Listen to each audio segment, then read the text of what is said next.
Can you feel the weight of the mountain before you even see it?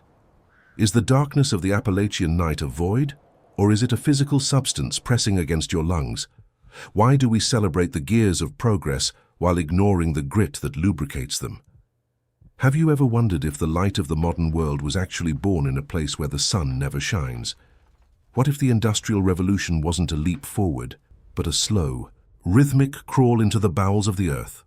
You might expect a story of triumph, of steam engines, and golden ages of expansion, but the reality waiting for you in this hollow is far more silent, far more suffocating, and far more honest than any textbook would dare to suggest.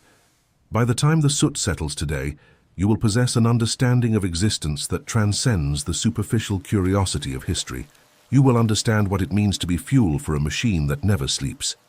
The air here in this corner of the United States, circa 1890, does not move.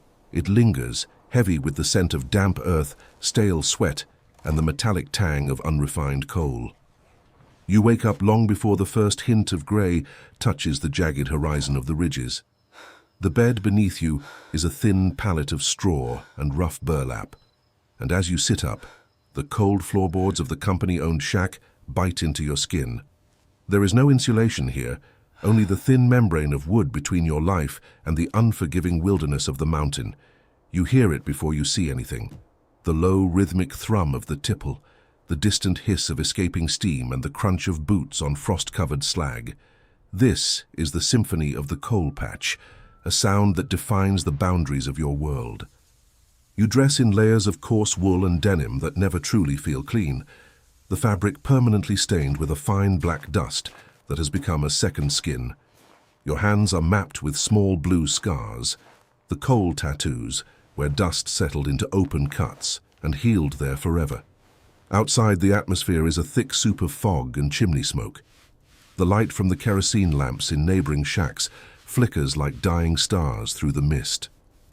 You walk toward the mouth of the mine, and the scale of the operation begins to reveal itself not through grandeur, but through a terrifying functionality.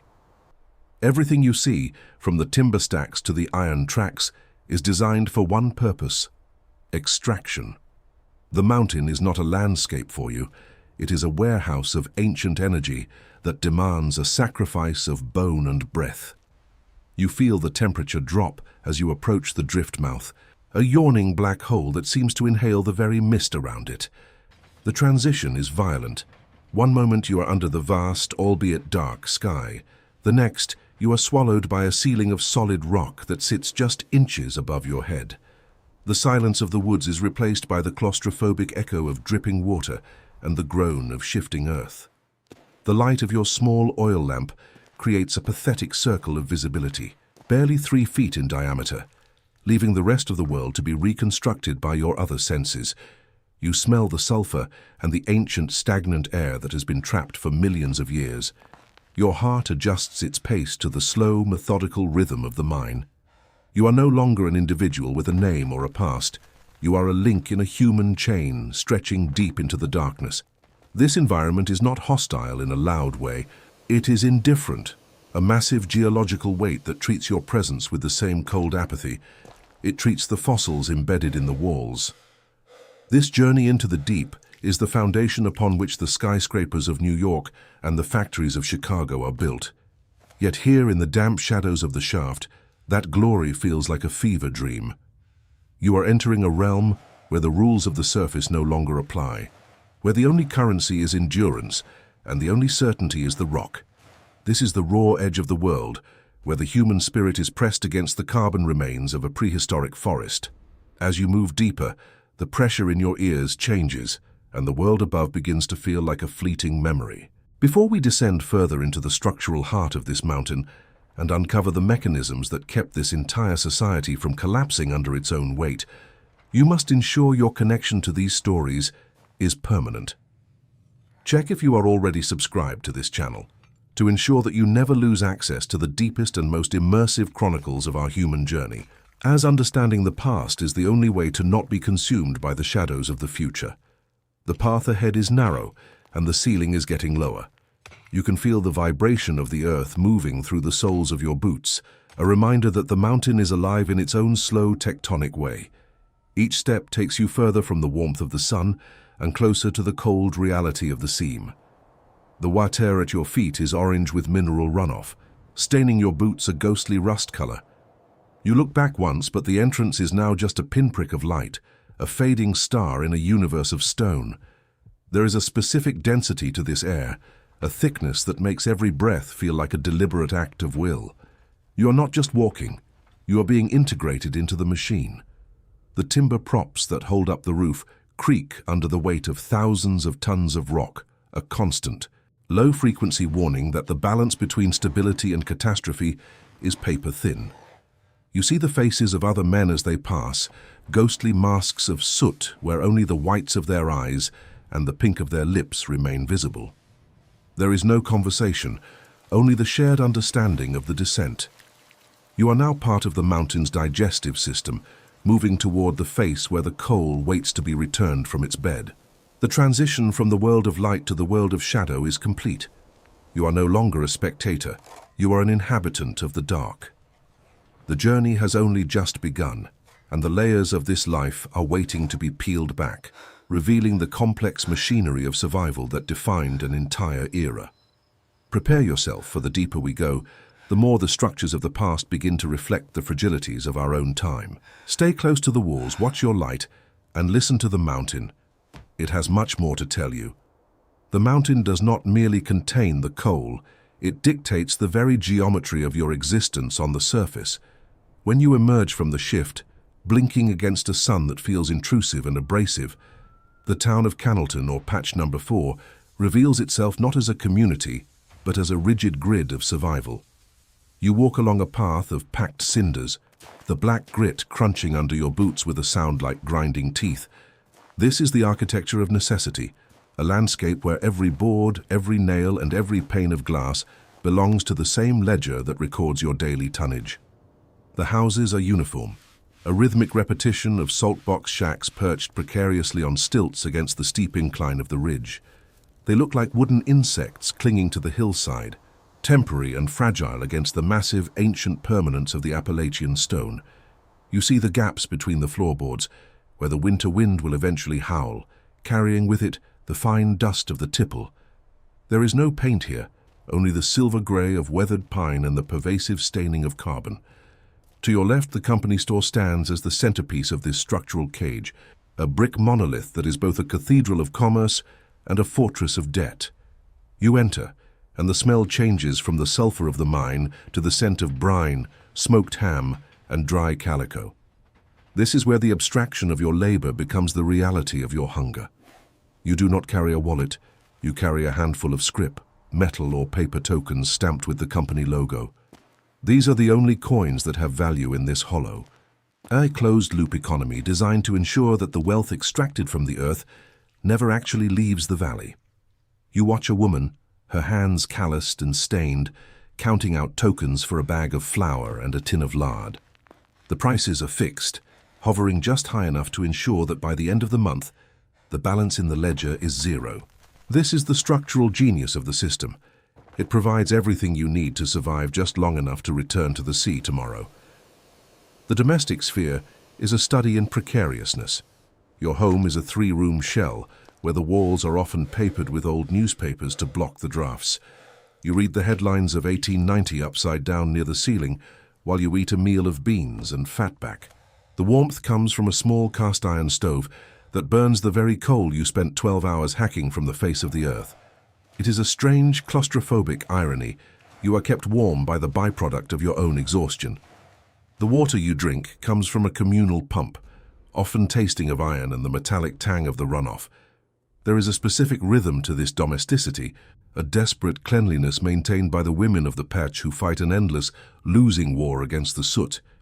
You see them scrubbing the porches with lye, their knuckles red and raw, trying to wash away the mark of the mountain. But the dust is patient. It settles on the windowsills, it permeates the laundry, and it finds its way into the lungs of the children playing in the dirt. This is not just a town. It is a machine for living, a functional extension of the mine shaft itself. The separation between work and home is an illusion maintained by a few yards of gravel and ash. Every element of this town, from the church on the hill to the graveyard further up the slope, is a cog in a larger organizational mechanism. The church offers a spiritual respect, a promise of a world where the streets are paved with gold instead of slag. But even there, the pews are built from company timber. You feel the fragility of this social contract in the way people speak, in hushed tones, with eyes that frequently dart toward the superintendent's house on the higher ground. The higher the elevation, the cleaner the air and the more power resides in the architecture. The superintendent's home has a wraparound porch and white paint that actually stays white, a visual manifestation of the hierarchy that keeps the wheels turning. You are an observer of a delicate balance where stability is purchased with total dependence. The risks are not just geological, they are systemic. A single injury, a collapse in the price of coal or a moment of dissent could result in an eviction notice that renders your entire family homeless by sunset. This is the pressure that keeps you moving, a weight heavier than the mountain itself. It is a life lived in the shadow of the tipple, where the very air you breathe is owned by a board of directors in a city you will never see. As you sit on your porch and watch the evening mist roll down the hollow, you realize that the town is a cage with no bars, held together by the gravity of debt and the necessity of breath.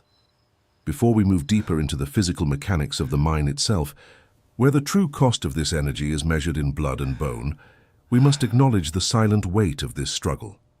This story isn't just about coal, it's about the resilience of the human soul under the crushing pressure of an era that viewed people as fuel. If this glimpse into the hidden history of our ancestors moves you, I want you to share that feeling. Leave a comment now saying, "They were made of iron," to honor the strength of those who built the modern world with their own hands in the midst of darkness. This acknowledgement is the first step toward understanding the true price of the light we enjoy today.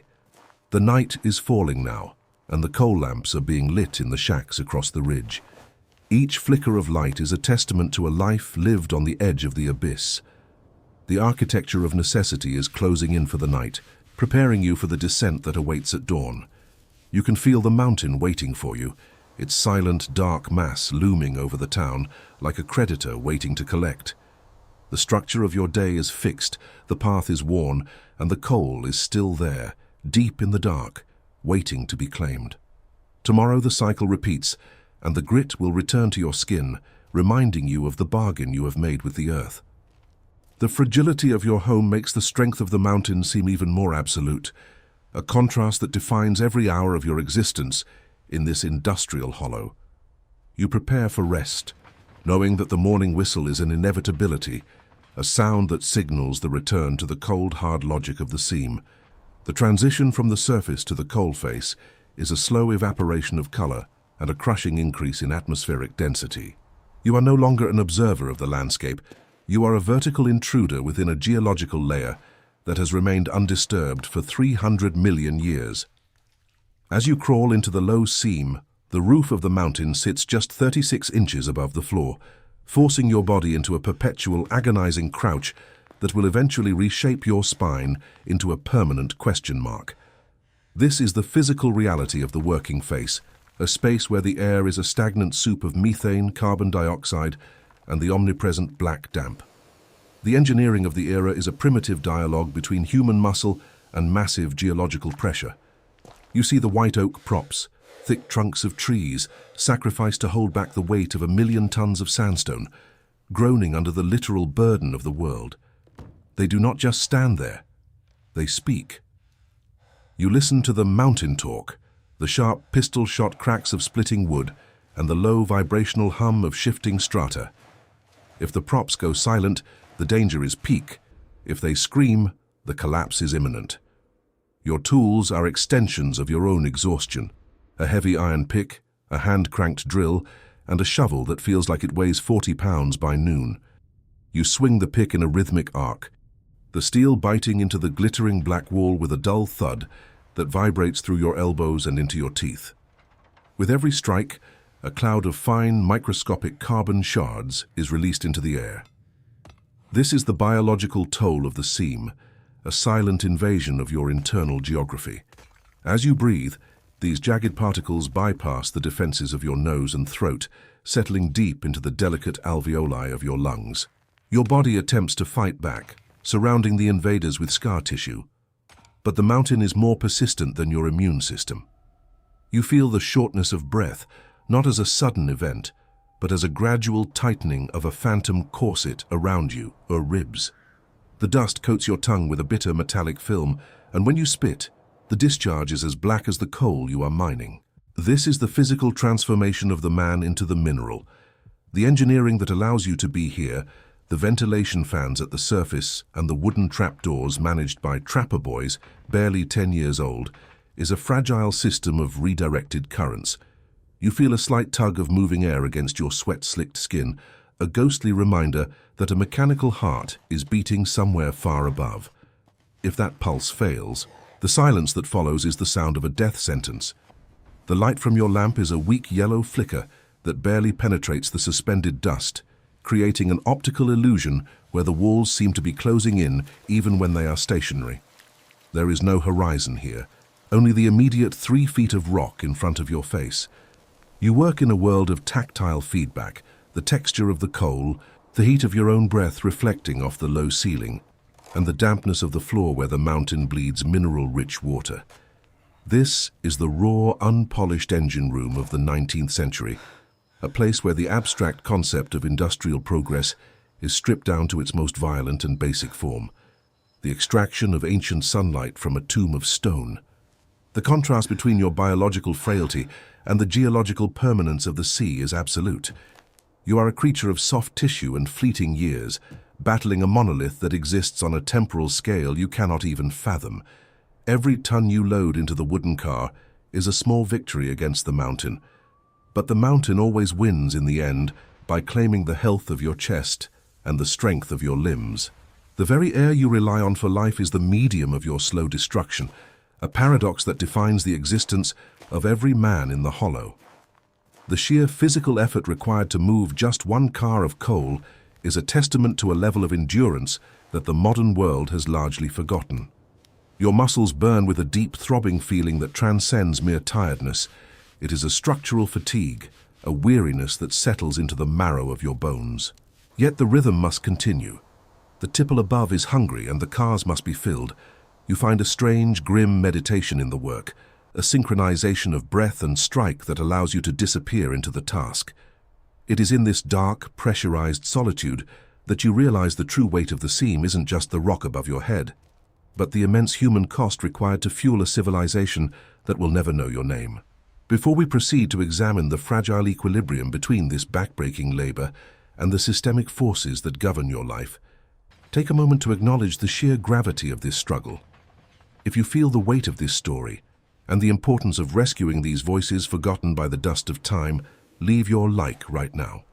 This small gesture is what allows narratives like this to continue to be told with the depth they deserve. The light is dimming and the air is getting heavier. The next phase of our journey will take us through the delicate balance of the company's power and the thin line between survival and catastrophe in the coal patch.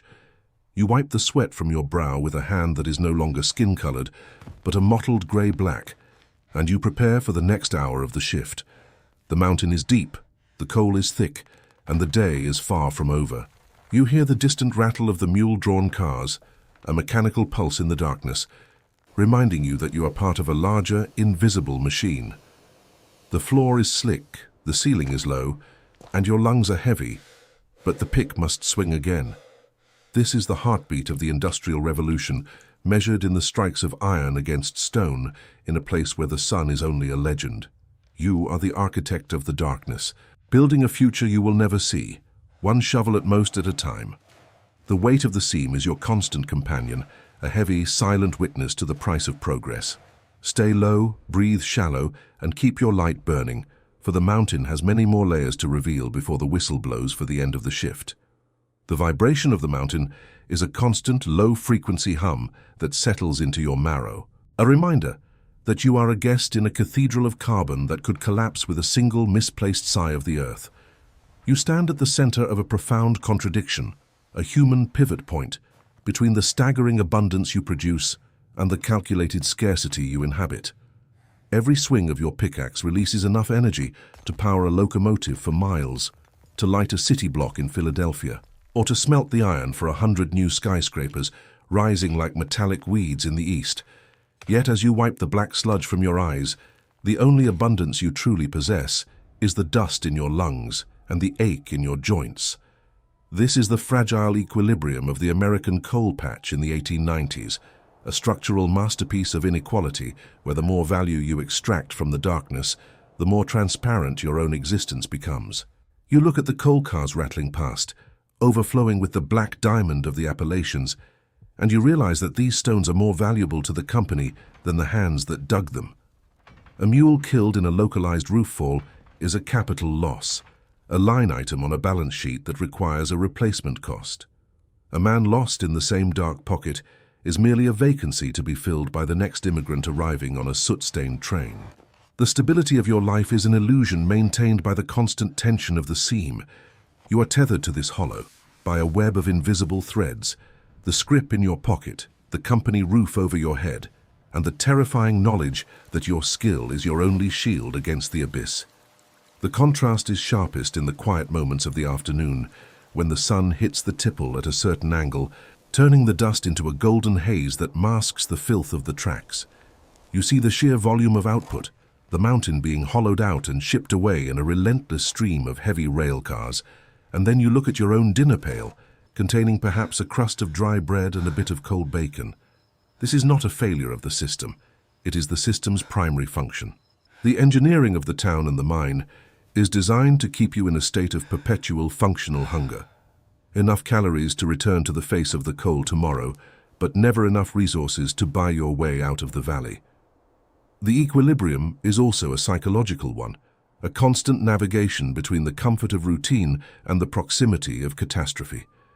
You have learned to read the silence of the mine like a scholar reads a manuscript. You know the difference between the settling of the floor and the precursor to a massive squeeze, where the pillars of coal left behind begin to shatter under the weight of the overburden. The air itself is a fickle ally, one pocket of fire damp, methane trapped in the coal, and your open flame lamp becomes a detonator, turning the narrow tunnels into a furnace. You live with the knowledge that the very ground you stand on is a sleeping giant, and your survival depends on not waking it. This tension bleeds into the social fabric of the patch. You see it in the eyes of the other miners, a shared, grim understanding that the line between a paycheck and a funeral is often thinner than a lamination of slate. The stability of the community is built on this shared risk, creating a bond that is stronger than iron, but as fragile as glass. When the whistle blows unexpectedly in the middle of a shift, the town holds its breath. Every woman drops her laundry, every child stops playing, and the air grows thick with a collective unspoken terror. Is it a minor mechanical failure, or is it the big one? This is the high-stakes gamble of the Industrial Revolution, where the chips are human lives and the house always has the advantage. You are the fuel, not just for the boilers of the nation, but for a social order that demands your total immersion in the task. The fragility of your position is the ultimate leverage used against you. If you complain about the ventilation, if you question the weight of the cars at the tipple, if you seek a life beyond the black rim of the hills, the equilibrium shatters. You would be drums out, your few possessions tossed into the cinder street, and your name added to a blacklist that spans the entire coal region. So you keep the rhythm. You accept the scarcity because the alternative is the void. This state of being, this pressurized, controlled existence, is the hidden cost of the modern world's birth. The skyscrapers, the steamships, and the electric lights are all built on the backs of men who lived in a permanent state of precariousness. It is a story of immense power and total vulnerability, locked together in the dark. If the weight of this reality, this delicate dance between the light of progress and the darkness of the mine, resonates with you, it is a story that belongs to all of us. This history is too heavy to be carried alone, and its lessons are too vital to be buried in the dust of the past. Share this video now with someone who values the truth behind progress, so that the sacrifice of these men is never silenced by time, and so that we can understand together the true foundation of our civilization. By spreading this narrative, you are ensuring that the fragile equilibrium of their lives is finally balanced by the weight of our remembrance. As the shift nears its end, the physical toll becomes almost unbearable. Your muscles scream for the surface, but the mind remains focused on the next car. The next ton, the next token.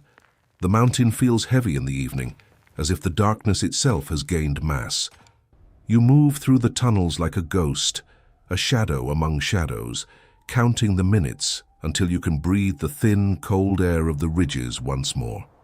The contrast remains. The mountain has lost a few hundred tons of its heart today, and you have lost a few more hours of your life. The balance holds for now. The equilibrium remains fragile and terrifying until the morning sun starts the cycle all over again.